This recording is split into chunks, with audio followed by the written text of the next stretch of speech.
نحمده ونصلي على رسوله الكريم أما بعد লাখ লাখ শুকর সেই মহান রব্বুল আলামিনের যিনি দয়া করে আমাদেরকে আশিক রাসূল মাহফিলে পবিত্র জুমার দিনে আশিক রাসূল হওয়ার তালিম সহ জুমার নামাজ পড়ার সুযোগ করে দিয়েছেন। আপনারা জানেন প্রতি সপ্তাহে আমাদের যত আশিক রাসূল জামে মসজিদ আছে সব জায়গায় তালিম দেওয়া হয় কিভাবে একজন মানুষের পক্ষে আশিক রাসূল হয়ে ঈমানদার হওয়া সম্ভব, মানুষ কিভাবে মুমিন হতে পারে, সত্যিকার আশিক রাসূল হতে পারে, তার উপরে আমরা নিয়মিত তালিম দিয়ে থাকি। মহান রব্বুল আলামিন পবিত্র কালামুল্লাহ ঘোষণা করেন, কাদ আফলাহা মান তাযাক্কা ওয়া যাকারা ইসমা রাব্বিহি ফাসাল্লা। সেই জয়লাভ করেছে, সেই বিজয়ী হয়েছে যে আত্মশুদ্ধি লাভ করেছে, কালবে জিকির করেছে এবং নামাজে একাগ্রতা অর্জন করতে পেরেছে। আমরা দেখি আমাদের সমাজে মুসলমানদের অভাব নেই, কিন্তু এই তিনটা জিনিস আমাদের মাঝে নেই। যে তিনটা জিনিস পালন করলে আল্লাহ বিজয়ী ঘোষণা করেছেন, সেই তিনটা জিনিস আমাদের মাঝে নেই। প্রথমেই হচ্ছে কালবে আল্লাহর জিকির। অন্যত্র রাব্বুল আলামিন জিকির সম্বন্ধে বলেছেন, ফাওয়াইলুল লিল কাসিয়াতি কুলুবুহুম মিন যিকরিল্লাহ উলাইকা ফি দালালিম মুবিন। যার কালবে আমার জিকির জারি নেই সে প্রকাশ্য বিপদগামী। আল্লাহ যাকে পথভ্রষ্ট বলেছেন, আল্লাহ যাকে বিপদগামী বলেন, তিনি যতই ইবাদত বন্দেগী করুক তাকে হেদায়েত দিবার কেউ থাকে না। সুতরাং আমাদের এখানে নিয়মিত তালিমে শিক্ষা দেওয়া হয় একজন মানুষ কিভাবে তার কালবে আল্লাহর জিকিরটা জারি করতে পারবে। কালবে যদি আল্লাহর জিকির জারি করতে পারে, আল্লাহর ভাষায় সে হেদায়েতের রাস্তায় আছে, সে মুমিন। এবং মুমিনদের সম্বন্ধে আল্লাহ নিজে বলেছেন, আল্লাহু ওয়ালিউল্লাযিনা আমানু। আল্লাহ মুমিনদের অভিভাবক। মুমিনদের সম্বন্ধে মহান রব্বুল আলামিন বলেন, আল্লাহু ওয়ালিউল্লাযিনা আমানু। আল্লাহ মুমিনদের অভিভাবক। আশিক রাসূলেরা এখন প্রয়োজন হয়েছে আমাদের কালবে আল্লাহর জিকির জারি করারও। পবিত্র কুরআনে আল্লাহ বলেছেন, ফাইজা কাযাইতুমুস সালাত ফাযকুরুল্লাহ কুদাও কিয়ামা ওয়া আলা যুনুবিহিম। তোমরা যখন নামাজ থেকে অবসর গ্রহণ করেছো, দাঁড়ানো, বসানো, শায়িত সর্বাবস্থায় আমি আল্লাহর জিকির করো। নামাজের পরে সর্বাবস্থায় যদি আমরা জিকির করি, আল্লাহর এই হুকুমের অর্থ যদি আমরা ধরি, এই জিকিরের অর্থ হয়েছে মৌখিক আল্লাহ আল্লাহ শব্দ করা, তাহলে সর্বাবস্থায় যদি আল্লাহ আল্লাহ জিকির করতে হয় আমরা খেতে পারবো না। খেতে গেলে তো জিকির বন্ধ হয়ে যায়, কথা বললে জিকির বন্ধ হয়ে যায়, কাজকর্ম করতে গেলে জিকির বন্ধ হয়ে যায়। এই আয়াতের ব্যাখ্যা হবে কালবি জিকির। আপনি যদি কালবের জিকির চালু করেন, দাঁড়ানো, বসানো, শায়িত সর্বাবস্থায় আপনার কলব আল্লাহ আল্লাহ জিকির করতে থাকবেন, এই জিকির বন্ধ হবে না। একবার যদি কলবের জিকিরটা বসাইতে পারেন, আপনার মন এদিক সেদিক যাবে না, মন সবসময় আল্লাহর জিকিরে ডুবে থাকবে। হাদিস শরীফ আসছে, যার কালবে জিকির জারি আছে তাকে শয়তান ওয়াসওয়াসা দিতে পারে না। আল্লাহ রাসূল বলেন, আশ-শায়তানু জাসিমুন আলা কালবি বানি আদম ফাইজা যাকারাল্লাহ খানাসা ওয়া ইজা গাফালা ওয়াসওয়াসা। শয়তান আদম সন্তানের দিলে বাস করে। আমরা কিন্তু সবাই শয়তান শয়তান বলি, কিন্তু শয়তানের ঠিকানা কোথায়, কোথায় থাকে, শয়তানকে চেনার কোনো কায়দা নাই। আমরা শয়তান চিনি? যদি চিনতে না পারি, শয়তানের ধোঁকা থেকে বাঁচবো কিভাবে? শয়তান থেকে বাঁচতে হলে আগে শয়তানকে চিনতে হবে। আমরা তো শয়তানই চিনি না। শয়তান থাকে মানুষের অন্তঃকরণে। সাধনার জগতে আমরা গিয়ে দেখেছি, মোর্শেদ কাবলার দরবারে গোলামি করে শয়তান চিনতে আমাদের সময় লাগেছে যথেষ্ট। সাধনার জগতে গিয়ে দেখেছি শয়তান তিন প্রকার। এক হচ্ছে নফস শয়তান, অর্থাৎ আমাদের কুপ্রবৃত্তি যে প্ররোচনা দেয় পাপের দিকে, তাকে নফস শয়তান বলে। দ্বিতীয় হচ্ছে মানুষ শয়তান, আমাদের বন্ধু বান্ধব যারা আল্লাহর পথে চলতে আমাদেরকে তিরস্কার করে বাধা দেয় তারা। আরেক হচ্ছে জিন শয়তান, যারা জিন সম্প্রদায়ভুক্ত আশিকের রাসূলেরা। এখন শয়তানের হাত থেকে আমাদেরকে বাঁচতে হলে প্রথম নফস শয়তানকে মুসলমান করতে হবে। আল্লাহর রাসূল বলেন, তোমাদের ভিতরে শয়তান আছে, আমার ভিতরে শয়তান আছে, আমার শয়তানকে আমি মুসলমান করে নিয়েছি। শয়তানকে মুসলমান করার অর্থ নফসকে মুসলমান করা, ষড়রিপু সমূহকে নিজের বশে আনা, নিজের কন্ট্রোলে নিয়ে আসা। সুতরাং নফস শয়তানকে চিনতে হবে, জানতে হবে, উপলব্ধি করতে হবে। শয়তানের বাসস্থান মানুষের অন্তঃকরণে।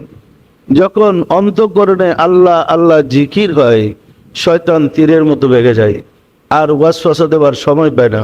আর যতক্ষণ অন্তঃকরণ বা কালবে জিকির হয় না, শয়তান ততক্ষণ এই অন্তঃকরণকে দখল করে বসে থাকে। ফলে হৃদয় থেকে শয়তান মানুষকে ওয়াসওয়াসা দেয়। তাই মানুষ মনের প্ররোচনায় নির্দ্বিধায় পাপ করতে থাকে। আমরা শয়তানের হাত থেকে বাঁচতে হলে কালবে জিকিরের প্রয়োজন হবে। ঈমান নিয়ে কবরে যেতে হলে কালবে জিকিরের প্রয়োজন হবে। এই কারণেই মহান রব্বুল আলামিন ঘোষণা করেছেন, তারাই বিজয়ী যাদের কালবে আল্লাহর জিকির আছে, নামাজে একাগ্রতা আছে এবং আত্মশুদ্ধি লাভ করেছে। তো আমরা কালবে যদি জিকিরটা ঠিক মতো বসাইতে পারি, চলা ফেরা, ওঠা বসা, কাজে কর্ম সব সময় শুধু খেয়াল রাখতে হবে আমার কলবে জিকিরটা চালু আছে কেন। আর রাত্রে যখন আমরা ঘুমাইতে যাই, বিছনায় শুলে ঘুমের পর তার কোনো কাজ থাকে না, তখন কলবে খেয়াল করতে হবে যে আমার কলবে জিকিরটা চালু আছে কিনা। ওই কলবে আল্লাহ আল্লাহ খেয়াল করতে করতে করতে করতে ঘুমায় যাবেন। ঘুম ভাঙলে আবার যখন ঘুমাইতে যাবেন, তখন কলবে আল্লাহ আল্লাহ খেয়াল করবেন। মনে হবে আপনি সারা রাত্রি জিকির করেছেন, অথচ সারা রাত্রি আপনি ঘুমাইলেন। তার সম্বন্ধে হাদিস শরীফ আসছে, নাউমুল আলেমে খায়রু মিন ইবাদাতি জাহেল। আলেমের ঘুম মূর্খর ইবাদত থেকে উত্তম। মূর্খ বলতে বুঝাইছে যার কলবে জিকির জারি নেই। আর যার কলবে জিকির জারি আছে সে ঘুমাই থাকবে তো ইবাদত করতেছে। যার কলবে জিকির জারি নেই সে দাঁড়াইয়া তাহাজ্জুদের নামাজ পড়তেছে, মন ছুটাছুটি করতেছে অন্য জায়গায়, কিন্তু সে মূর্খই। সুতরাং কলবের উপর আমাদের সতর্কতার সাথে সবসময় খেয়াল রাখতে হবে। 2 নম্বর আমরা শিক্ষা দেই যে একটা মানুষ যেন ইমানের সাথে মৃত্যুবরণ করতে পারে। হাদিস শরীফ আছে, রাসূল সাল্লাল্লাহু আলাইহি ওয়াসাল্লাম ফরমান, আখিরি কালিমাতু লা ইলাহা ইল্লাল্লাহু ফাদাখালাল জান্নাত। যার মৃত্যুর সময় কালেমা নসিব হবে সে বেহেশতি। যার মৃত্যুর সময় কালেমা নসিব হবে না, সে ঈমান নিয়ে কবর যেতে পারবে না। আপনারা জানেন অধিকাংশ মানুষ স্ট্রোক করে, অ্যাক্সিডেন্ট করে, বিভিন্ন রোগের কারণে মৃত্যুর 2 দিন 3 দিন 5 দিন 7 দিন আগে মানে অজ্ঞান হয়ে যায়, বেহুশ হয়ে যায়। তখন তো তার কালমা পড়ার সময় থাকে না, থাকে ছেলে পুলে পাশে বসে কোরআন পড়ে, কালমা পড়ে, আব্বা আম্মাকে ডাকাডাকি করে, কই জবাব তো দেয় না। সে ঈমান নিয়ে কবর যাবে কিভাবে?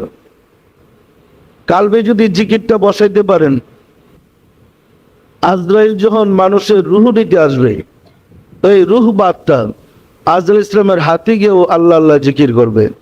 যে রুহ বা আত্মা আজরাইল ইসলামের হাতে গিয়ে আল্লাহ আল্লাহ জিকির করে তার কি বেঈমান হয়ে কবর যাওয়ার ভয় আছে? সুতরাং সর্ব অবস্থায় কলবের জিকিরটার দিকে খেয়াল রাখতে হবে, যেন আমরা কলবটাকে অন্তত জাগ্রত রাখতে পারি, কলবের জিকিরটা বসাইতে পারি। যার কলবের জিকির যত বেশি উন্নত হবে তার মর্তবা তত বেশি উন্নত লাভ করবে। সুতরাং কলবের জিকিরের দিকে আমাদের সতর্কতার সাথে খেয়াল রাখতে হবে। 2 নম্বর হচ্ছে আমরা শিক্ষা দেই নামাজে যেন মন এদিক সেদিক না যায়, অর্থাৎ একাগ্রতার সাথে নামাজ কিভাবে আদায় করতে হয় সেই পদ্ধতি শিক্ষা দেই। দেখেন, আমরা যখন নামাজে দাঁড়াই, এখন বসে আছেন চিন্তা নাই, নামাজে দাঁড়াই দুনিয়ার নানান কথা মনে আসে না তা আমাদের খেয়াল করতে হবে একাগ্রতার সাথে যেন আমরা নামাজটা আদায় করতে পারি। তার জন্য আমরা কিছু নিয়ম শিক্ষা দিই। সেটা হচ্ছে চোখ বন্ধ করে নামাজ পড়তে হয়। চোখ বন্ধ করে কলবে খেয়াল করে বলতে হয়, দয়াল মাওলা, দয়াল খোদা, তোমাকে দেখার যোগ্য চক্ষু আমার নাই, আমি তোমাকে দেখতে পাই না, তুমি আমাকে দেখতেছো। তোমার কথা শোনার যোগ্য কান আমার নাই, আমি তোমার কথা শুনতে পাই না, তুমি আমার কথা শুনতেছো। এই খেয়াল করে চোখ বন্ধ করে কলবে খেয়াল করে নামাজ পড়তে হয়। কলবে খেয়াল করে নামাজ পড়লে আস্তে আস্তে নামাজে মন এদিক সেদিক যাবে না, এটা বন্ধ হয়ে যাবে। একাগ্রতার সাথে নামাজ আদায় করার জন্যে চোখ বন্ধ করে নামাজ পড়তে হয়। আশিক রাসূলেরা সতর্কতার সাথে আমাদের নামাজটা আদায় করতে হবে। এই কারণে রাসূল পাক সাল্লাল্লাহু আলাইহি ওয়াসাল্লামের জমানায় সাহাবায়ে কেরামগণ যখনই আজান দিতেন চেহারা মুবারক লাল হয়ে যেত, যে আমি আমার মহান মালিকের সামনে দাঁড়াইতেছি, মহান মালিকের সামনে গিয়ে দাঁড়াবো, এই অবস্থায় যে আমার না জানে কোন ভুল হয়ে যায়। তাই সতর্কতার সাথে মহান মালিকের সামনে তারা দাঁড়ানোর জন্য ভয়ে, আল্লাহর ভয়ে চেহারা মুবারক লাল হয়ে যেত। আমাদের কিন্তু এই অবস্থাটা হয় না। না হলে আমরা একাগ্রতার সাথে কিভাবে নামাজ আদায় করব? আশিক রাসূলেরা চোখ বন্ধ করে কলবে খেয়াল করে নামাজটা আদায় করার চেষ্টা করবেন। সামাজিকভাবে বলা হয় চোখ বন্ধ করে নামাজ পড়া মাকরুহ। আপনি যদি মসজিদে চোখ বন্ধ করে নামাজ পড়েন, পাশের মুসল্লি দেখবেন টানাটানি শুরু করছে, এই মেয়ে চোখ বন্ধ করলেন কেন? চোখ বন্ধ করে নামাজ পড়লে মাকরুহ হবে। বেহেশতে হুর যদি পান, অন্ধ হুর পাবেন ইত্যাদি বলে। আসলে তারা বিষয়টা বোঝে না। হাদিস শরীফ আছে, আসসালাতু মিরাজুল মুমিনিন, নামাজ হয়েছে মুমিন ব্যক্তির জন্য মিরাজ। যিনি মুমিন, নামাজে তার আল্লাহর সাথে যোগাযোগ হবে, আল্লাহর সাথে দিদার হবে। তো চক্ষু বন্ধ না করলে সে দিদার করবে কিভাবে? মানুষ জাগ্রত অবস্থায় তো আর স্বপ্ন দেখে না। স্বপ্ন দেখতে হলে বাহ্যিক চক্ষু তার বন্ধ করতে হয়। বাহ্যিক চক্ষু বন্ধ না হলে তার অন্তরে চক্ষু জাগ্রত হয় না, খুলে না। এই কারণে বাহ্যিক চক্ষু বন্ধ করলেই হৃদয়ের চক্ষু জাগ্রত হয়, যে চক্ষু খুললে নামাজে আল্লাহকে দেখা যায়। আশিক রাসূলেরা চোখ বন্ধ করে কলবে খেয়াল করে নামাজ পড়বেন। 3 নম্বর হচ্ছে আমরা শিক্ষা দেই আত্মশুদ্ধি। মানুষের দেহের যেমন কতগুলা বিমার আছে, রুহ বা আত্মার কতগুলা বিমার আছে। দেহের বিমার জ্বর, মাথা ব্যথা, আমাশা টাইপ ইত্যাদি। আর রুহ বা আত্মার বিমার হয়েছে কাম, ক্রোধ, লোভ, মোহ, মদ, মাৎসর্য। এই যে আমাদের গুসা, আমাদের রাগ, আমাদের ক্রোধ, আমাদের হিংসা, আমাদের বখিলি ইত্যাদি আত্মার বিমার। এই বিমার থেকে আত্মাকে কিভাবে পরিশুদ্ধ করতে হয় সেই নিয়ম জানতে হবে, পরিশুদ্ধ করতে হবে। আমাদের এখানে নিয়মিত তালিমে আত্মশুদ্ধির শিক্ষা দেওয়া হয়। আর এই আত্মশুদ্ধি লাভ করার জন্যেই প্রতি 5 ওয়াক্ত নামাজে আমরা মোরাকাবায় নামাজের পরে ফায়েজ বাতাই, ফায়েজ খেয়াল করি। ফায়েজ খেয়াল করতে হয় যেন আমাদের ভিতরে রিপুগুলা, আত্মার রিপুগুলা দূর হয়ে যায়, আত্মা সুস্থ হয়, অসুস্থ আত্মা যেন পরিশুদ্ধ হয়। মানুষের রোগীদের যেমন নিয়মিত ওষুধ সেবনে রোগ থেকে নিরাময় লাভ করতে পারে, আত্মার অসুস্থতা দূর করার জন্য নিয়মিত ফায়েজ হাসিল করলে তার আত্মা শুদ্ধ হবে এবং আত্মা পুত পবিত্র হবে। আর এই শিক্ষার জন্যই ওলি আল্লাহদের সহবতে যেতে হয়। এই শিক্ষাগুলা কোনো প্রতিষ্ঠানের শিক্ষা দেওয়া হয় না। এই শিক্ষা লাভ করতে হয় ওলি আল্লাহদের সংস্পর্শে গিয়ে। এই কারণে ওলি আল্লাহদের কাছে গিয়ে আত্মার শিক্ষা জাগ্রত করতে হয় এবং জানতে হয় এবং বাস্তবেও উপলব্ধি করতে হয়।